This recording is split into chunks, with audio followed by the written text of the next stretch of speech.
Manusia adalah makhluk hidup ciptaan Tuhan dengan segala fungsi dan potensinya yang tunduk pada aturan hukum alam, mengalami kelahiran, pertumbuhan, perkembangan, dan mati dan seterusnya, serta berinteraksi dengan alam dan lingkungannya dalam sebuah hubungan timbal balik, itu positif maupun negatif.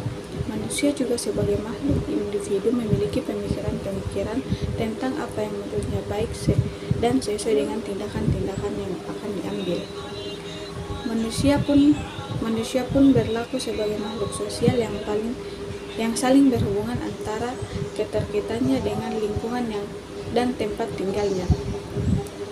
Lingkungan adalah salah satu media di mana makhluk hidup tinggal, mencari penghidupannya, dan memiliki karakter serta fungsi yang khas yang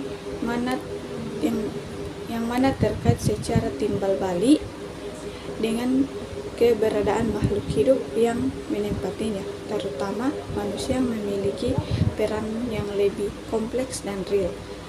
Segala yang ada pada lingkungan dapat dimanfaatkan oleh manusia untuk mencukupi kebutuhan hidup manusia, karena lingkungan memiliki daya dukung, yaitu kemampuan lingkungan untuk mendukung kehidupan manusia dan makhluk hidup lainnya. Seringkali lingkungan yang terdiri dari sesama manusia disebut juga sebagai lingkungan sosial. Lingkungan inilah yang membentuk sistem pergaulan yang besar. Peranannya dalam membentuk kepribadian seseorang. Selanjutnya adalah pengaruh manusia pada alam lingkungan hidupnya. Segala jenis aktivitas yang dilakukan oleh manusia pastilah memiliki pengaruh terhadap lingkungan di sekitarnya. Pengaruh manusia bersifat positif terhadap lingkungan, yaitu yang pertama, penemuan sumber energi alternatif, yang kedua, pelestarian hewan dan tumbuhan langka, dan yang ketiga, melakukan eksploitasi sumber daya alam secara tepat dan bijaksana, terutama sumber daya alam yang tidak dapat diperbaharui. Dan yang keempat adalah mengadakan penghijauan dan reboisasi.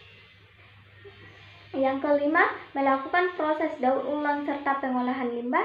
Yang keenam, melakukan sistem pertanian secara tumpang sari atau multikultur untuk menjaga kesuburan tanah. Dan yang ketujuh, membuat peraturan organisasi atau undang-undang untuk melindungi lingkungan keanekaragaman jenis makhluk hidup. Dan selanjutnya adalah pengaruh manusia yang bersifat negatif terhadap lingkungan. Yang pertama yaitu penebangan hutan, yang kedua kegiatan pembangunan, dan yang ketiga pembuangan limbah dan sampah, yang keempat eksploitasi yang melampaui batas sehingga persediaan sumber daya alam makin menciut atau depletion, yang kelima itu punah atau merosotnya jumlah keanekaragaman jenis biota, dan yang keenam berubahnya ekosistem alami yang asri dan seimbang menjadi ekosistem binaan yang tercemar. Yang ketujuh, perubahan profil permukaan bumi yang dapat mengganggu kestabilan tanah hingga menimbulkan longsor. Dan yang kedelapan adalah masuknya energi bahan atau senyawa tertentu ke dalam lingkungan yang menimbulkan pencemaran air, udara, dan tanah. Yang kesembilan yaitu penebangan liar atau pembakaran hutan. Yang kesepuluh perburuan hewan. Dan yang selanjutnya penggunaan pestisida, pembangunan pabrik, dan yang terakhir adalah penambangan liar. Selanjutnya yaitu hubungan manusia dan lingkungan. Antara manusia dan lingkungan memiliki hubungan ketergantungan yang sangat erat. Manusia dalam hidupnya senantiasa berinteraksi dengan lingkungan di mana manusia itu berada. Nah, lingkungan hidup mencakup keadaan alam yang luas. Dalam lingkungan alamnya, manusia hidup dalam sebuah ekosistem, yakni suatu unit atau satuan fungsional dari makhluk-makhluk hidup dengan lingkungannya.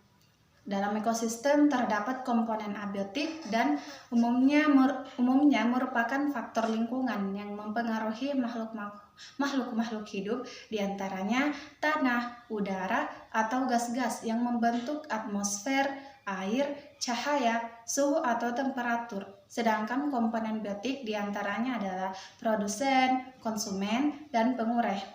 Nah, kehidupan manusia sangat tergantung pada keadaan tumbuh-tumbuhan, binatang, dan lingkungan fisik yang ada di sekitarnya.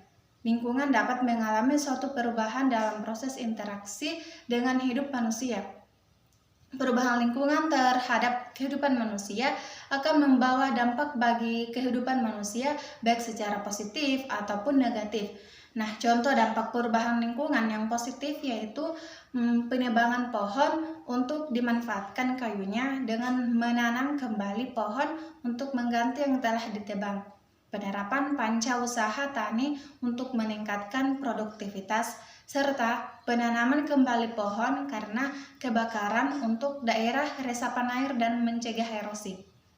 Nah, untuk contoh dampak negatif perubahan lingkungan yaitu lahan menjadi gersang dan gundul karena bencana gunung meletus atau penebangan hutan secara liar, terjadinya erosi karena pengundulan hutan, dan lain-lain. Upaya yang seharusnya manusia lakukan terhadap lingkungan. Keberadaan lingkungan di sekitar manusia memberikan peran yang penting untuk keberlangsungan hidup. Melansir buku Ekologi dan Lingkungan karya Ramli Ultina, manusia dan lingkungan adalah hubungan erat yang memiliki sifat timbal balik.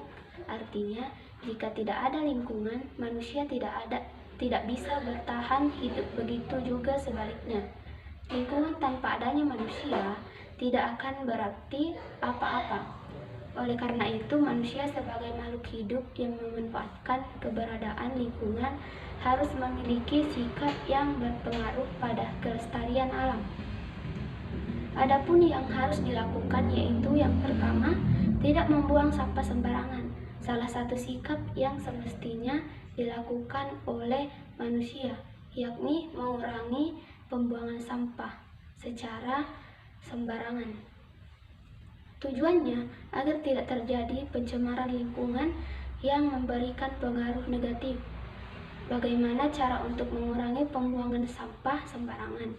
Tentu dengan mendaur ulang kembali atau memisahkan mana sampah organik dan non-organik. Dengan sedikit tindakan kecil seperti itu, pencemaran lingkungan pun akan berkurang. Yang kedua, membiasakan diri untuk menggunakan produk ramah lingkungan. Produk ramah lingkungan sudah mulai gempar diperjualbelikan untuk mendukung kelestarian lingkungan. Bahkan pemerintah sendiri sudah mulai melarang penggunaan kantong plastik di beberapa pasar swalayan. Beberapa produk yang kini sudah bisa diganti dengan bahan ramah lingkungan adalah pembalik kantongan plastik, kapas, sikat gigi, sendok, sedotan, dan masih banyak lagi lainnya. Dengan sikap dan juga kesadaran yang kita lakukan oleh manusia, maka bukan tidak mungkin lingkungan alam yang asri akan bertahan lama. Iptek mendorong meningkatnya produktivitas manusia. Hal ini berkaitan dengan pemenuhan kebutuhan manusia yang lebih beragam. Kebutuhan manusia yang terus bertambah dan semakin beragam membuat industri terus berusaha menghasilkan berbagai produk kebutuhan manusia. Iptek membawa dampak positif bagi keberlangsungan hidup manusia, namun juga membawa dampak negatif bagi keberlangsungan lingkungan. Tiap-tiap negara berlomba-lomba mengembangkan iptek untuk menunjukkan tingkat kemajuan dan modernitasnya sebagai negara maju dan berkembang. Perkembangan iptek akan membawa dampak positif bagi masyarakat dan kehidupan bernegara, mendukung kemudahan pekerjaan hingga kelancaran pembangunan. Meski iptek mendukung perkembangan dan kemajuan peradaban manusia, namun iptek juga membawa berbagai dampak negatif bagi lingkungan. Kondisi ini tanpa terasa bisa mengorbankan ekologi atau lingkungan hidup manusia. Salah satu bentuk penerapan iptek dalam bidang eksplorasi antariksa dan militer menyebabkan eksploitasi energi. Selain itu, sumber daya alam dan lingkungan dikembangkan dan dimanfaatkan untuk memenuhi berbagai produk yang dibutuhkan oleh manusia dan kehidupan sehari-harinya. Perkembangan industri yang pesat juga memicu gejala makin memanaskan bola bumi karena efek rumah kaca karena semakin menipisnya lapisan ozon bumi. Terima kasih.